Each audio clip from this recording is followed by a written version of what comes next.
Welcome back to another episode of me wanting to unalive myself, listening to your insane and unhinged unpopular opinions. Before we get into it and my blood pressure starts to spike, I think that we should do a little bit of a sacred space cleansing, really just getting the demons out before I invite them back into my home. If you're one of the people who sent in an opinion, I'm just going to start by, giving a little Palo Santo to you because you need to find some light, you need to find some peace and clarity. And I'm also going to just cleanse myself because I'm going to need a great amount of strength to get through this. Why don't we just say our prayer? Dear Lord, please make sure that Scooter Braun and Scott Borchetta have a terrible day and that nothing good ever happens to them ever again in their lives.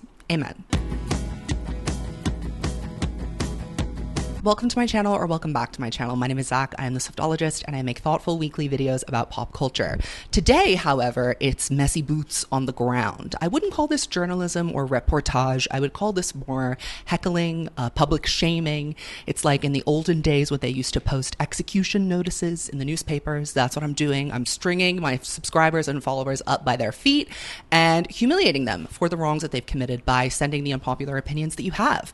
I have so many versions of this video, and every time I ask for more unpopular opinions, I get hundreds. In like 3 hours, I got 600 opinions on YouTube and 200 more on Twitter. So you guys clearly have an endless wealth of silly and crazy things to say, and I suppose what else can I do but shame you for them? So that's exactly what we're going to be doing today. Make sure to subscribe if you haven't already. Over half of you that watch my videos are not subscribed, and I think that's crazy. If you're here a lot, you're here all the time, help me out and press the subscribe button. It would mean a lot to me.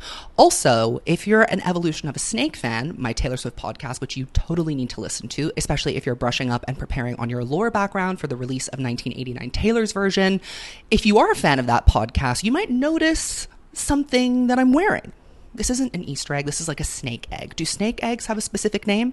I don't know, but there's a snake that is about to hatch. And, if you like wearable items that are themed in the podcast that you know and love, well then, next month, October is going to be a very exciting month for you. And we just have to say that you aren't ready for what's on the back of this shirt or what's going to be going on all the other stuff. It's going to gag, so stay tuned for that. And of course, our Patreon members will get first dibs and access to the merch, and hopefully we'll be able to give them some discounts too. So if you're not already a Patreon subscriber, you could be getting 4 episodes of The Evolution of a Snake per month, plus access to our insane Discord, in which we have a channel that is full of unpopular opinions. So without further ado, why don't I just get into the mess? Why don't we start off with something that I can riff off of, because I think this is very important given the reception I've recently got on TikTok. Taylor makes a lot of mistakes. She has songs that are bad, music videos that are bad, outfits that are bad, and she doesn't slay everything. And Swifties need to stop being delusional and start realizing that not everything she does is practically perfect in every way. And I can't stress to you how unpopular of an opinion that is. When I first read it, I was like, hang on, I say that all the time. That's not an unpopular opinion. Then I say something totally innocuous on my TikTok, and I get a bunch of comments that are talking about, how I'm not a real Swiftie, or how I'm a fake fan, or how I don't support Taylor for not exclusively listening to the Taylor's versions of these albums that I've known and loved for so long. And I'm like, well, we need to reintroduce some nuance. And that is an unpopular opinion in the fandom at large. I occupy a very specific space in this community, and it is either very exciting or very off-putting to people. So I think that in general, in fan spaces, we can stand to have a little bit more nuance and criticism. As a generation, I feel like Gen Z is not super great at critically consuming information and forming their own opinions about stuff. And anything that is not, overt glowing praise is immediately taken as hate, not just criticism. We've skipped the point of constructive criticism. We've skipped the idea of giving people notes in order to help them make better work or make better art. And we've gone straight to every single thing that is not entirely positive is 100% negative. You're a hater and you should delete your account. And I just cannot abide by that state of existence. And that is really a motivating purpose, I would say, for continuing to create Swiftie content, even in the face of these brainless comments. I do think that there are a lot of normal people out there that think that, not everything Taylor does is a slay. And sometimes it's funny to do a little bit of clowning. At the end of the day, this is a billionaire that we're talking about. She's not going to be crying herself to sleep because I don't want to listen to Holy Ground Taylor's version. Many people are in need of a reality check, and I am here to provide it. Now, this isn't just an unpopular opinion. This is a crazy opinion. Evermore kind of sucks. There's a few good songs, but as an album, it's a mess. Saying that Evermore sucks is so crazy to me. And I know that I say Lover sucks all the time, but overall, there is no Taylor Swift album that sucks, in my opinion. She hasn't made a bad record. She has records that are like worse than others. Evermore, on the songwriting side of things, definitely is on the better half of her 10 albums. Like, I really do think this ranks within the top 5 just based on the merits of the songwriting alone. So it's kind of crazy to me that you would say that this album is full of like flops and misses. What I like about Evermore as opposed to Folklore is that I think it takes a few more creative risks. Folklore is a more cohesive, top to bottom, flawless album, with the exception of one song. But Evermore, I think, has higher highs, lower lows for sure, some embarrassing clunkers on that record. But the highs on that album are so beautiful and unique. And I feel like she really let her imagination run wild with Evermore. She executed the vision of having a cohesive, top to bottom, indie alternative record with Folklore. And then Evermore was like a little bit more room to breathe and dream and imagine. And that's what I love so much about it. So I wouldn't say that it's in my top 3 Taylor Swift albums, but to say that it's bad, girl, you need to go to the doctor, get your taste buds checked. This one's funny and also something that I agree with. Taylor's long hair doesn't look stellar right now. She needs a haircut. And another one I got was like, can she do something other than the bangs? The hair at the moment is too long. It's very close to giving like horse girl or like Mormon girl that doesn't want to cut off her like inches and inches of long hair, and like America's Next Top Model contestant who sobs and cries when she's forced to cut like 3 inches off of her hair. It's kind of giving that. And I mean, I love it when there's a bit of a texture, when there's a bit of a wave, but currently it's like her hair's a little bit thinner than it has been before, and it just seems a bit wispy when it's straight. And I kind of want some movement. I want some layers. I want some body. My iconic and, Taylor Swift hair benchmark that I love so much is that very brief period of Slay between Red and 1989. I think it was at the beginning of 2014. This was truly the peak experience of Taylor's hair. And I think that was because it had a lot of dimension and like elements going on with it. And that is what I would like to see return now. I got this one a couple of times too. Midnight's does not deserve Album of the Year at the Grammys. And I have to say that I agree. When you compare Midnight's to Folklore, Fearless, and 1989, it is nowhere near that caliber of consistency and cultural impact.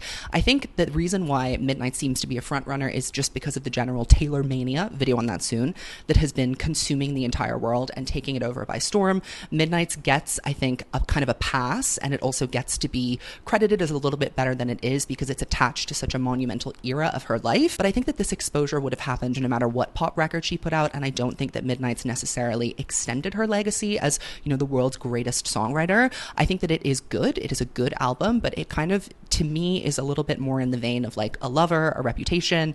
It doesn't deserve an Album of the Year nomination, certainly not a win, especially when you compare it to the other frontrunners in this category. I think for artistic excellence, which is what the Grammys are supposed to be, although they tend to kind of award whatever is the most mainstream dominant cultural icon of the moment, I suppose. We see this with Harry's House winning last year against Renaissance, although Renaissance was a movement too, so that was just some weird, stupid decision. But this year, I mean, we have SZA with SOS, just truly an incredible record with so much depth of feeling. Also have Tunnel Under Ocean Boulevard by Lana Del Rey, which was a genre-defying feat of chaos and ambivalence, and it's, Lana is long overdue her flowers. And then we also have Olivia Rodrigo with Guts, which I also think is a serious contender for Album of the Year. It had an incredible performance as a sophomore record, and I think shows a huge leap in artistic quality. And the Grammys are supposed to award excellence and creative control and creative ability, and I think that there are certainly at least those 3 albums are more deserving of it this go around than Midnight's. Taylor is way too involved in the Sophie Turner and Joe Jonas situation. Listen, she went out to dinner with Sophie Turner. How is that too involved? Being pictured with her is too much? Let's not forget that Cold was the steel of her axe to grind. She may put the axe aside for a second, but I know Taylor. Karma is her boyfriend, and when she gets an opportunity to dunk on someone that has wronged her in the past, she's going to take it. Now, with that being said, I don't think she's even really taken her shot in this scenario. What's wrong with girls supporting girls? It's all, we want Taylor to be #1 feminist until you love Joe Jonas, and then suddenly it's back off, you're doing too much. If she actually came out and said something or like made a statement, I don't know, maybe then that would be too much getting involved, but going out for dinner with someone, I mean, you're putting too much importance on her shoulders. I really don't think that listening to people like Kanye West or John Mayer is a bad thing if you dislike the person. There is an argument that goes around separating art from the artist, and I think that that is a useful conversation to have in many circumstances. And I think, you know, your mileage may vary with who you're willing to give grace to or who you're willing to kind of dissociate from while listening to their music. Personally, I do find that a little bit of a navigating boundary to cross, especially when it is someone that I like. When it's someone like Chris Brown, whose music that I'm not really a fan of anyway, it's easy to give up the, you know, moral claim to having to be able to listen to this. But I'm trying to think of an artist that like maybe is morally questionable that I like to listen to. I mean, I turn up a few Kanye West songs from time to time. He is a creative genius, or he was at least before, you know. I don't think that we should discount people's contributions to the culture or art because they're not in vogue or because they've been canceled or because they're not, you know, performing the perfect idea of what a public figure should be. I just don't think that it's fair or right to, you know, completely throw out someone's creative contributions to this world just because, you know, today you don't like them. Okay, this one really gagged me. Someone said that their unpopular opinion is that I don't emotionally connect to Taylor's music, and that's why I think certain songs are flops.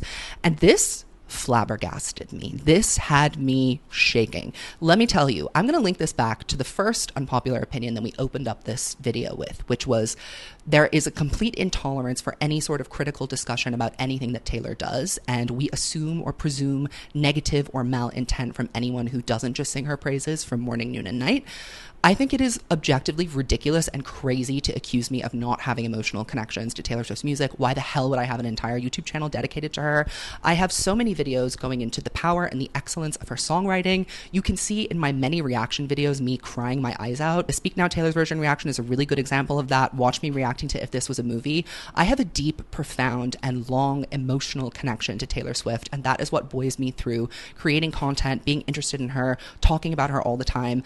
I am attached and invested in her discography, and it's very insulting to me to suggest that I'm not. I have devoted so much of my time to unpacking and analyzing it and preaching the gospel to other people as well. So I resent this accusation. It is not an unpopular opinion. It is fake news. So this is the fake news video now. Also, I was in my room sobbing to Forever and Always and learning how to play Tell Me Why on the guitar and making my guitar a glitter guitar so I could be just like Taylor Swift when I was 12 and 13 years old. Where were you?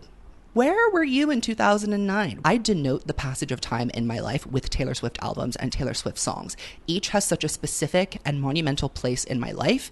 Even if I don't think the album is her best album, Lover, for example, I listened to Lover when I was in a really amazing and, free experimental period of my life. And the songs that I listened to that I loved from that time, Death by a Thousand Cuts, Cruel Summer, London Boy, I Think He Knows. Those songs I have deep emotional connections to. I just don't like some of her songs. So it's not that deep. Just because you don't like something doesn't mean that you don't understand it. It's okay to just not like things. I want to put that message out there for anyone who feels bad about having a Taylor song that they don't really like. That's your right. Okay, this one is insane. I think some of you just write in to troll me, and I usually take the bait, so it works.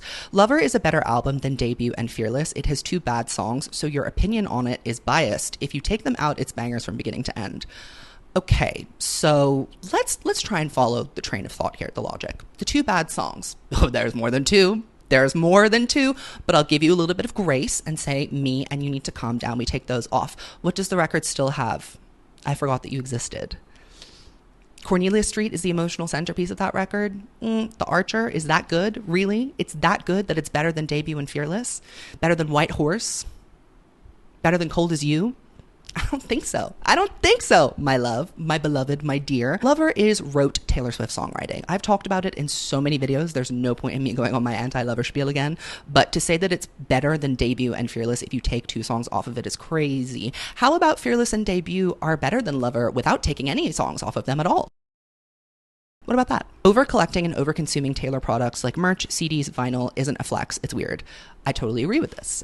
I mean, to each their own, and how anybody wants to spend their money is completely up to them. And ultimately, at the end of the day, who cares about my opinion? Some people take it very seriously. Some people think that my opinion is so important that it can, move mountains and change the world. That's how upset they get when I say things. Being a stan and consuming merchandise and memorabilia like that is really just another form of participating in hypercapitalism. So buying a million garments and returning them off of Shein is kind of a similar experience to buying everything on the Taylor Swift merch store and hoarding it forever. Like, that stuff is only just going to go into a landfill. I remember in my Swift Talk reaction video, there was this girl who sat in this huge pile of like all her vinyls, and she had like 10 copies of Fearless Taylor's version and of every other album. And I was like, why do you need that? Like, what for? Not only is it a waste of money, it also, is contributing to waste in the world. And, I am not some sort of environmental activist or a sustainability advocate. I'm sure there are areas in my life where I can improve upon that.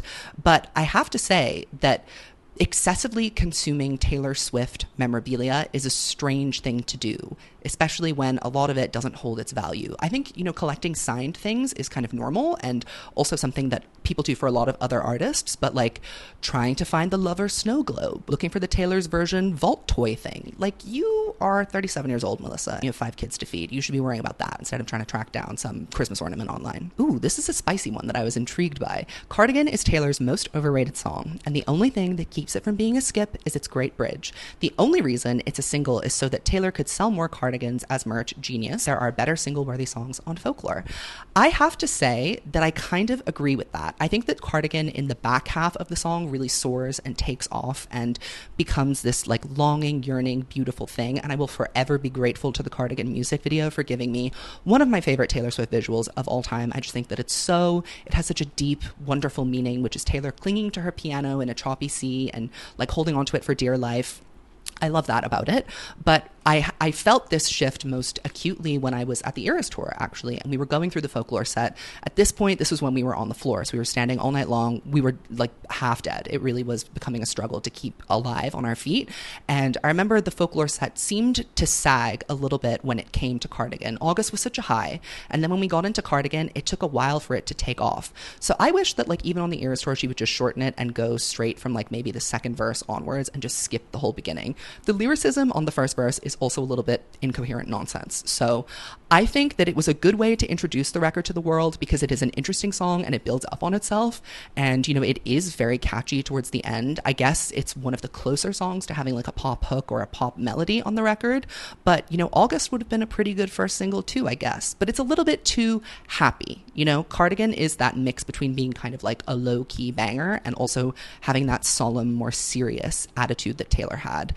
And, the way the songwriting is done kind of reflects the rest of the record at large. So I don't really know what I would pick to be a lead single instead of that. Like, I would instinctively say something like Mirrorball, but actually that wouldn't be a good representation of Folklore because that one is a little bit more autobiographical and we are looking more at like the combination of fictional and real storytelling. Debut will be the best re-record. Go with God.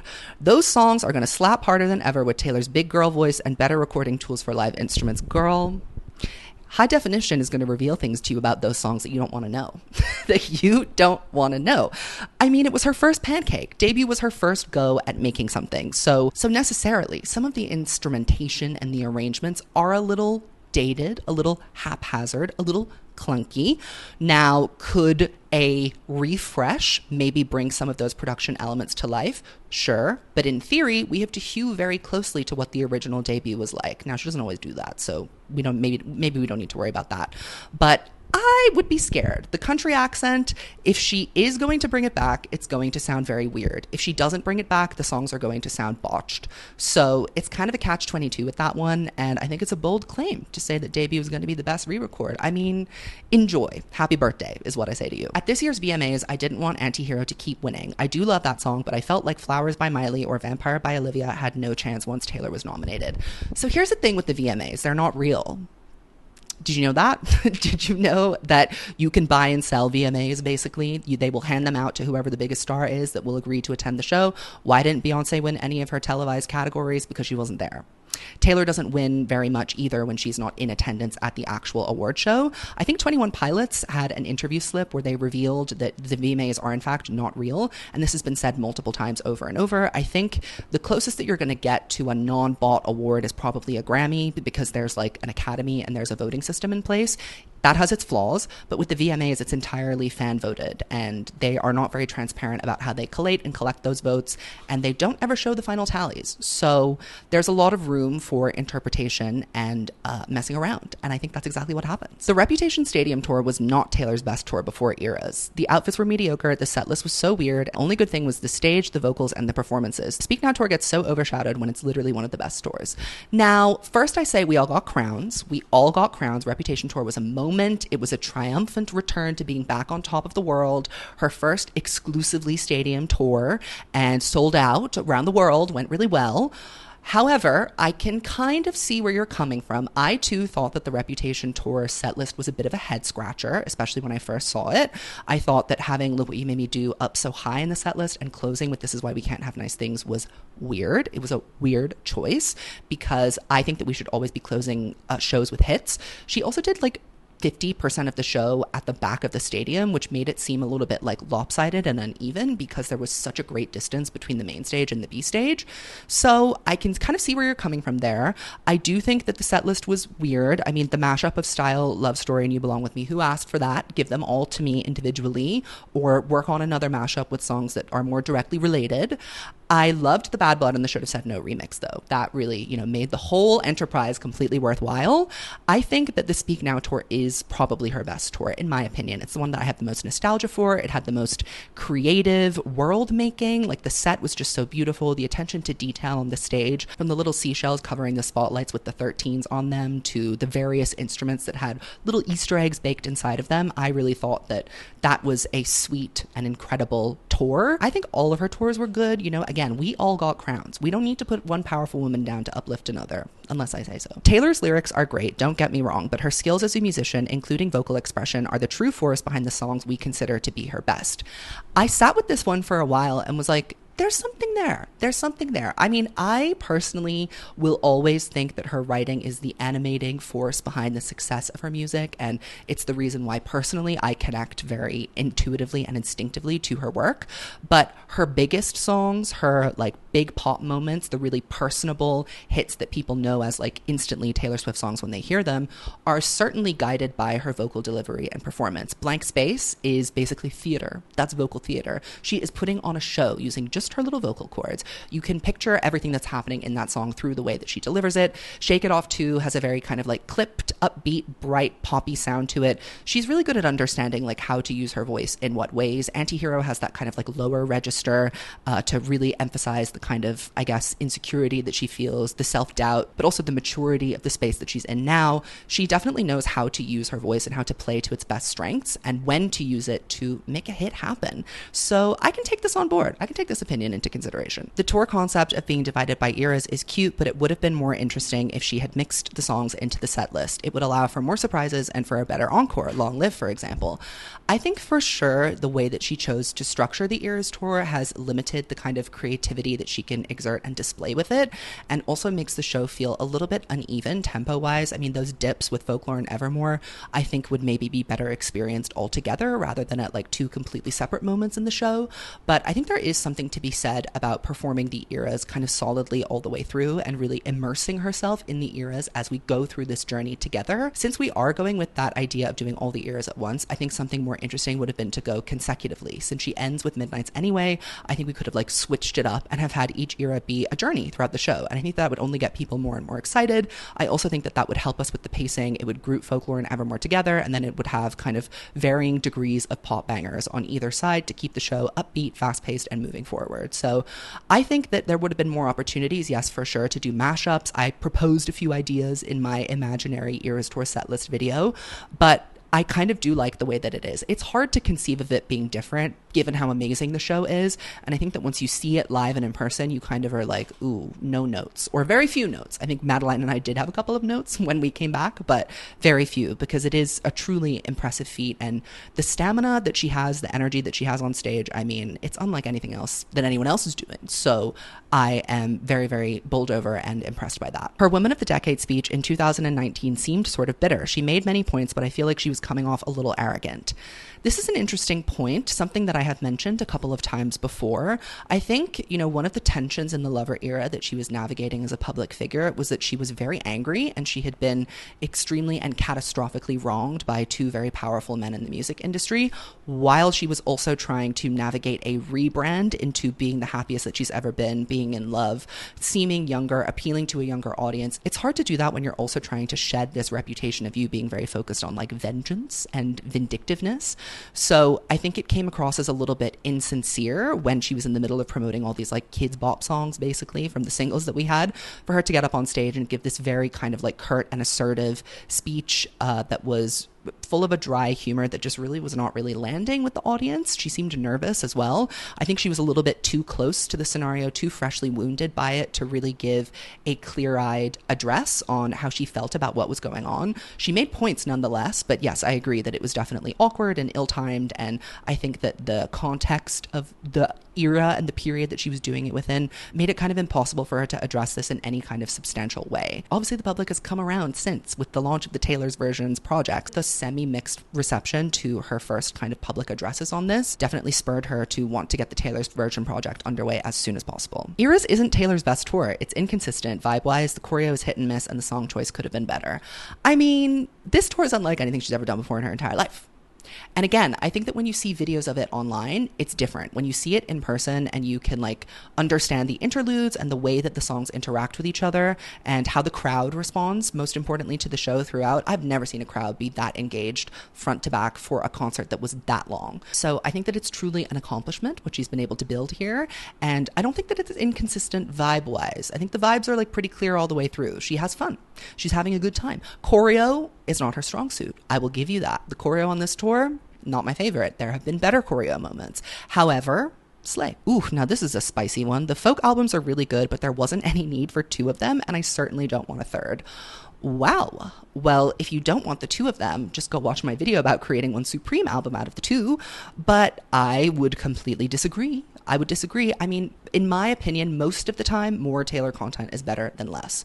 Unless we're doing 1 million remixes and trying to game the charts and do all of that, then I'm not really a fan of more. But when it comes to albums, I would like to receive them. I really would. Sometimes I think they could have been chopped down or edited. Evermore could have used a couple of songs cut off it. Folklore was kind of no notes perfect, but there are definitely things that she addresses on Evermore that weren't really like fully discovered on Folklore that I think are interesting and worth having, and we wouldn't have got there had she not written Folklore first and got it out of the way and been able to get into that dreamier, more imaginative headspace that I talked about before. I think she got to lean more heavily into the fictional elements of her songwriting, and I think that's a really interesting and useful thing for her to do, especially as she pivots into writing scripts for movies soon. The Speak Now era was really robbed. I Can See You, for example, could have been a bigger hit. Listen, so here's the thing. Not every album can feasibly have a big moment. It really depends on the strength of the album and also the strength of the vault tracks and Taylor's capacity to promote the record. Those are things that we need to take into consideration when we're like trying to evaluate whether an album was done wrong or done dirty. Taylor's letter that she wrote when Speak Now came out, to me, was the most introspective, the most revealing, and the most heartfelt of all the letters that she's written about the records, and that to me was everything that I needed to hear from her about Speak Now. I don't care if I Can See You goes number one. That is completely irrelevant to me. I care about knowing how Taylor feels about this record and trying to understand how she sees it fitting into her legacy, and I think that she deeply respects Speak Now for what it is, but she also understands, like the rest of the world, that Speak Now was not her most commercially successful album. It doesn't have the broadest appeal. It is an older album that doesn't have a big hit on it to begin with. And I think that that naturally means that people are less interested in it than they are in, say, Red or Fearless or 1989. This is the way that it was when the album came out as well. I think we forget that that's, we have to hew a little bit closely to how things happened initially when these albums first were received into this world. And I Can See You, who cares? Who fucking cares about that song? Seriously. It's like a fun little pop banger, but why should it go number one? It's not even an accurate representation of what that album sounds like. I don't understand the chart-obsessed Swifties that are like upset and angry and pissed off unless something goes number one every single time it's released. What does that mean? What does it do for you? What do you get from that? What does she get from that? She's enough number one hits to last her entire life. I think you should refocus on your personal relationship with the album. She also was like right in the middle of the Eras tour when Speak Now Taylor's Version was announced and when it came out. So So, promo opportunities were pretty limited, and 1989 getting more of a moment makes sense to me because it's like, what, her best-selling album of all time? It's either number one or number two. It makes more sense to put more energy into that, especially when she's so confident about the strength of these vault tracks. So it doesn't surprise me that Speak Now's moment is naturally smaller than 1989's, when 1989 has more of a broad appeal and more of a significant meaning in Taylor's current life. She's also not on tour right now, so she has a little bit more time to drum up the hype and do, the shenanigans. I don't really see much of a marked difference between how she promoted Speak Now and all of the others. The only thing that I really see that was kind of missing, I suppose, were the signed CDs. And let me tell you, she will have to answer for that crime. I think it's possible to love Taylor's music without being a massive Swiftie or a fan of hers. I connect to the music for how I relate to it, and I really don't care about who or what they're about. I'm here for the music. And that is your right. I'm here for the music too. That's the first reason why I'm here. Everything else is, second rate. But something I saw a lot was people feeling like they needed to defend themselves. They were like, well, even though I wasn't there from the beginning, I'm a Swiftie. And I really hate when older Swifties gatekeep, blah, blah, blah. And I've said this so many times, but it bears repeating because people just get their feelings hurt whenever I talk about the difference between old fans and new fans. If you've been there from the beginning, you have a different context and a different relationship and a different understanding of Taylor's discography and a more personal connection to her as an artist, just simply because you've been living with it for longer, for no reason. It doesn't make you a better or a worse fan. It just makes the relationship different. You are perfectly free to believe that you have the deepest relationship with Taylor Swift in the world. I don't care. I don't care. But it's people who are new around these parts that come to me and say weird things, such as Lover is better than Red, or Lover is better than Debut and Fearless. It is usually 9 times out of 10 someone that hasn't been around for a long time. And they're also the people that come at me with disinformation. They try and tell me things that aren't true. And again, I think that if you have the context and if you've been around for a longer period of time, you have a different understanding. It's not up to me or to anyone to say whether it's better or worse. And also, who cares? If someone says that you're not a big fan, why do you care? If you are the biggest fan in the world, as you like to claim, then just be happy with that and stop feeling bad about yourself because of what other people are saying. Here's another example of someone who doesn't really know what they're talking about. There were really more deserving nominees for 2009 Grammy Album of the Year. Let's just say that. First of all, wrong year. Taylor Swift won Album of the Year for Fearless in 2010. To my knowledge, the other candidates for that were Lady Antebellum, I want to say, Lady Gaga, The Fame Monster, and Beyonce's I Am Sasha Fierce. Lady Gaga was a contender, yes, for sure, given the cultural impact. That is far from Beyonce's best album. And Fearless, I think, absolutely deserved Album of the Year. It did something new. It reintroduced a kind of songwriting to the mainstream that had really been kind of kept in country songwriting for a long time. She had a broad appeal. She brought a new audience and generation into a genre that was aging away. There is something very important about what Fearless did and the implications of it beyond the songs and whether you think they are good or bad. So I don't agree with that. And also, fact check before you send me your unpopular opinion. Taylor should let go and get help sometimes. Hire professionals that she trusts and learns from watching while they work. I'm tired of half-baked ass directing, fashion delivery, and concepts in general. So, yes, I would like her to stop directing her music videos. I just don't like what she does. She's so literal and obvious with her visual interpretations of her songs that I'm kind of like, can we come up with something else? Can we come up with something a bit creative? Can we see someone else's perspective? Because it's interesting to have a music video that's a collaboration, like two minds meeting together. We have Taylor's interpretation of what the song is, and then someone else's like objective idea of how they think this song should be visually communicated. That usually comes together with like some interesting results. So that's in general why I prefer when she collaborates with different people. I'm not saying she has to do it every time, but I like to have some variety. As of late, it's been a lot of self-directed stuff. Fashion-wise, Taylor doesn't have style. She doesn't have a style. She is kind of a trendy girl. She wears what's popular at that moment. Many such cases and examples of this. Sometimes it slays, sometimes it doesn't. I don't think that fashion or just in general visual direction is her thing. She is so excellent at writing songs, creating songs, marketing those songs, putting out the albums, talking about her music, great communicator, that it doesn't really matter that she's not that good at the visual element of it. But again, I think your point might be that if she leaned on other people who had more experience doing this, then the entire effect, the whole product could be elevated. And I don't argue with that, but I also think that, we give her a little bit too much flack sometimes for lacking visual direction when really what we need from her are the tunes, and we keep getting them. All Too Well was better when it was like a secret Swiftie thing. Now that everyone knows about it, it ruins the song for me and doesn't feel special to have it as my favorite. Again, a lot of you are really influenced by what other people say and what other people think, and I just don't understand that. I think it's crazy. I think it is the mark of a weak-minded person. I love Cruel Summer. Cruel Summer is one of my favorite Taylor Swift songs of all time. It's recently had a resurgence and gotten a billion streams. Does that make me like it any less because other people do? No, because I have my own connection to that song.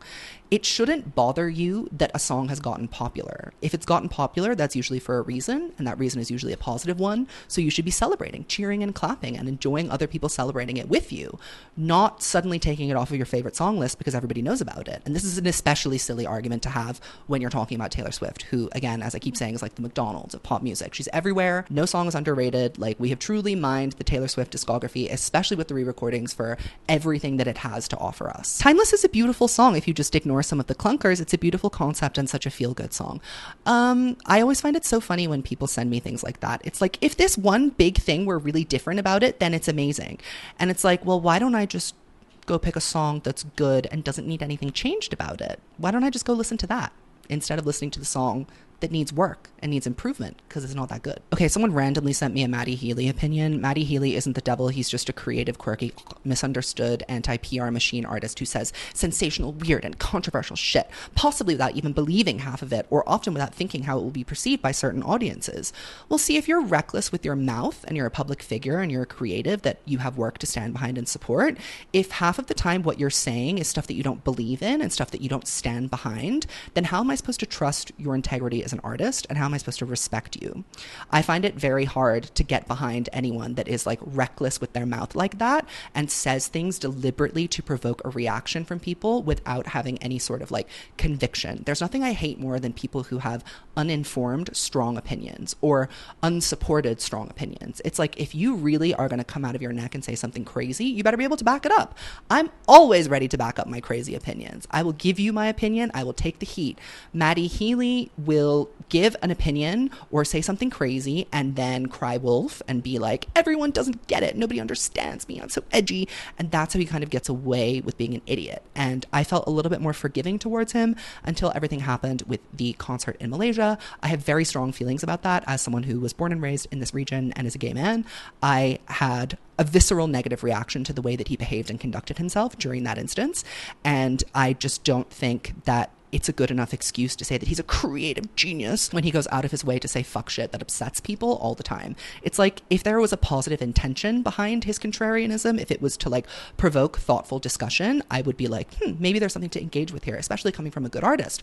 But it seems rather that his purpose is to irritate, to rile people up, and then to drive interest in himself and take some sort of like intellectual martyr complex, which I don't enjoy. I like me because it just puts me in a really good mood. It does not try to be more than just a fun little bop. Not everything needs to be Folklore Evermore levels of lyricism. Sometimes a good song can also be a mindless fun, and Me deserves on that 100%. Me is not mindless fun. Me is one of the most overconstructed, overproduced Taylor Swift songs in her entire discography. You can say it's just fun about a song like Girl at Home. You know, that wasn't meant to be anything. It was a bonus track that was tacked onto an album that she clearly doesn't care about. That's a harmless, fun song that's not very good. Me, if you watch the Miss Americana documentary, was constructed before it was even written to be a first single. She went into it on the premise that it was going to be a radio hit, coloring what it was going to be before it even existed.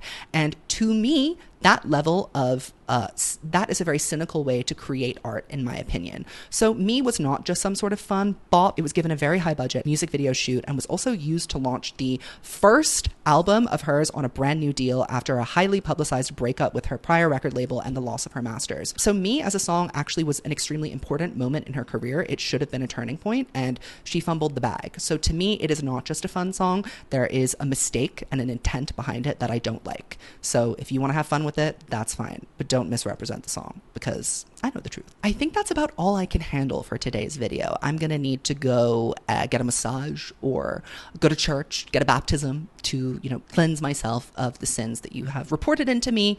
But if you like this video, you should subscribe, because I think I'm just gonna be doing unpopular videos forever. They're fun, they're easy, you like them, I like doing them sometimes. And also stay tuned for whatever this is coming to you sometime soon if you're interested in my podcast. Okay, goodbye Swifties, I'll see you in the next video.